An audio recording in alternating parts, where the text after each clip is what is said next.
We've got a lot to cover in today's video, including week 5 and the final week of the PlayStation Store's holiday sale. It is live right now, but as Sony always does, a little hard to navigate, but I have dug up some of the deals that are available. So I'll mention those, but as soon as all of the deals are posted and people are aware of them, we will be giving it a more in-depth look. Also, we've got some details on the Resident Evil 2 Remake's demo, titled the one-shot demo. We know when it'll be landing, and I want to give you guys some details on that. Also, I've been talking a lot about PlayStation Now in recent months. Of course, now with the PlayStation 4 and PlayStation 2 game offerings, you can download them directly to your PS4, and PS Now is getting a sizable new update with a lot of new games being added, so I'll look at the new additions. Also, the Devil May Cry 5 director spoke on that game and spoke on how long it's gonna take to beat that game. It's actually surprising a little bit more lengthy than your average Devil May Cry experience. Also, we've got some sales figures updates for the PlayStation 4's worldwide sales, as well as the sales numbers for Marvel's Spider-Man, and surprise, surprise, they're looking very good. And lastly, I want to take a look at what God of War director Cory Barlog said about the game having DLC, and that the DLC plan was just too ambitious for it to happen. We'll cover that at the end of this video. First up, the holiday sale has been running for quite a while on the PlayStation Store. So many great deals were a part of that, and week 5, the final week of the sale, is live right now with a lot of new inclusions as far as deals go. Again, Sony makes it really hard to navigate these sales when they do it week by week with new additions. You really don't know what are the new games being added, but I was able to dig up some of the deals that look to be new. Ys 8 is 30% off for $42. That's a really good deal on Ys 8, a game that rarely goes on sale. So even when you do find a little bit of a discount on it, it's worth checking it out. For fans of Japanese RPGs, it's a great game.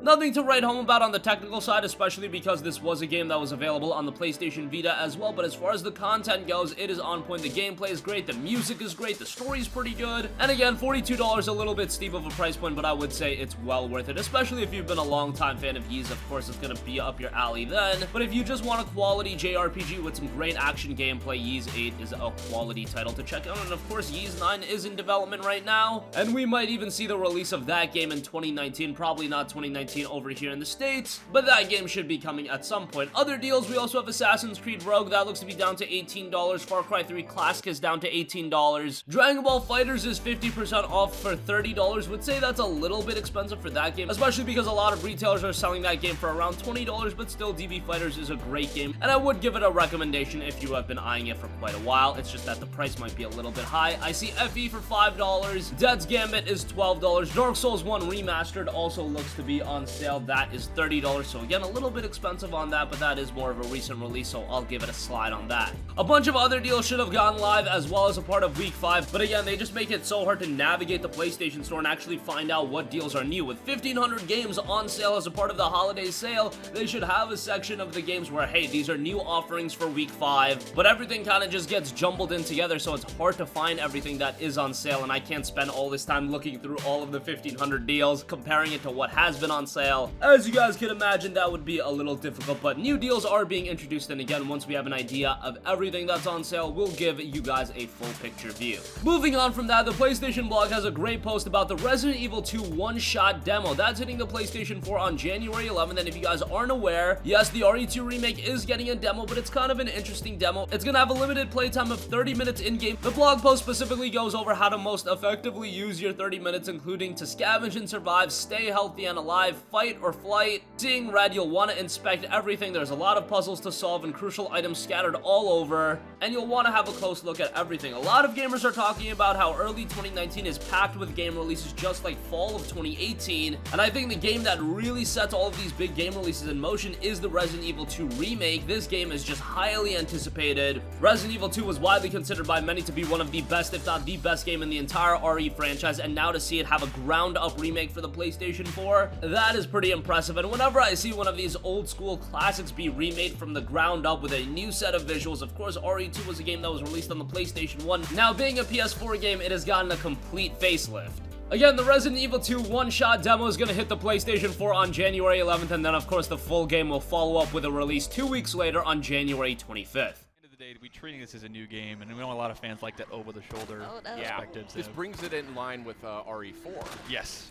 Oh man, all of our creepy crawlies. Oh boy. He's like, wait, I just want to talk. This gore tech is nuts. Oh Look my at this. gosh. Yeah. You can even see, like, if you hit them in the knee, like, they'll start shambling in different ways based on where you shot them. I want to meet the individual responsible for these zombie shamble animations. I mean, It's very reactive. Moving on from that, we've been talking quite a bit more about PlayStation Now in recent months. Now with the ability to actually download your PlayStation 4 games directly onto your console, there's been more of an incentive to actually sign up for PlayStation Now, and of course streaming the games are still an option if you do want to go that route. But some new games have been added to PlayStation Now as a part of the month of January, and it's a lot of exciting titles including Chess Ultra, God Eater 2 Rage Burst, Lock's Quest, Metro 2033 Redo, Prey, Project Cars 2, and then a couple of PlayStation 3 games in Skydrift and Thunderwolves. Unfortunately, it does look like they've stepped away from adding a lot of the bigger PlayStation 3 games. They're kind of more focused on the PlayStation 4 offerings, which is nice because these games are all downloadable, and they already do have a sizable amount of PlayStation 3 games available, but these are some great games they've added. Prey's a fantastic title that I've recommended so many times. Metro 2033 Redo, of course you should be playing that, especially ahead of the release of Metro Exodus, and God Eater 2 Rage Burst is a quality addition as well. Right now, there are over 700 streamable games in total and 275 downloadable games for the PS4. So the library on PlayStation Now is expanding pretty rapidly, and it's becoming a pretty quality service. Now, only if we could get a download function for the PlayStation 3 games and have them playable locally on the PlayStation 4, of course, then PlayStation Now would be an absolute home run, but that isn't there at this point. Hopefully at some point we could get that worked out. Moving on from that, the director of Devil May Cry 5, Hideaki Itsuno, spoke a little bit about the game, specifically talking about the length of the experience, saying that gamers will be able to spend around 15 hours with playable characters Dante, Nero, and V before the credits roll. Now, 15 hours is actually pretty sizable for a Devil May Cry game. On the surface, if you see 15 hours and you're not familiar with the Devil May Cry games, you think, hey, only 15 hours of content? That's not a lot for my $59.99. But bear in mind that a game like DMC Devil May Cry, I was able to easily finish that game in around 6 to 7 hours. Devil May Cry 4 wasn't that lengthy of an experience, neither were Devil May Cry 3, 2, or 1, so 15 hours for DMC 5 is rather lengthy, and I think that does have to become more of an expectation, because at the end of the day, this game is going to be priced at $59.99, so look at all of the other games it's competing with, and all of the other games that are offering so much more content. Now, I would never say Devil May Cry go the route of just adding in a bunch of content for the sake of having content, but you do need to make this game a little bit more of an expansive experience, and I think 15 hours would be a fine playtime for the game. I imagine that if you do just rush through the game, it'll be a little bit shorter. But hey, for those of you that want to take your time with the title, it looks like you'll get about 15 hours of gameplay. Moving on from that, we've got some sales numbers update for the PlayStation 4, with PlayStation 4 worldwide sales topping 91.6 million units. That's something we had already known about, but here's the more interesting tidbit. Marvel's Spider-Man sales has topped 9 million units. That is very impressive, and that covers the period from its launch in September of 2018 all the way to November 25th of 2018, so since then it has sold even more copies. I wouldn't be all too surprised if it has surpassed 10 million units. Now, I do imagine that this 9 million copies sold also does take in the fact that the game was bundled in with a bunch of PlayStation 4 consoles, so they're counting those as specific sales as well. But still, for 9 million gamers to own copies of Marvel's Spider-Man, that is a very, very impressive number, and just goes to show how well that game has done. But just wanted to give you guys a heads up on those numbers. And lastly, I want to quickly talk about what the director of God of War and Cory Barlog said on the Game Over Greggy show, and the fact that he actually had a fun idea for DLC for God of War, and I think that's something that a lot of gamers would have been all over. However, that never came to fruition, and he actually said it would be on the similar level to The Last of Us Left Behind or Uncharted The Lost Legacy. Here's exactly what he said, quote, "It would end up being its own thing. Rightfully so, everybody had said to me, dude, this is crazy, this isn't DLC, it's a little too big." So there you have it, that's why God of War never got any DLC content, but it does look like Cory Barlog has some ambitious ideas, and I'm sure that'll pan out, whether it be in the next God of War game or just sometime in the future.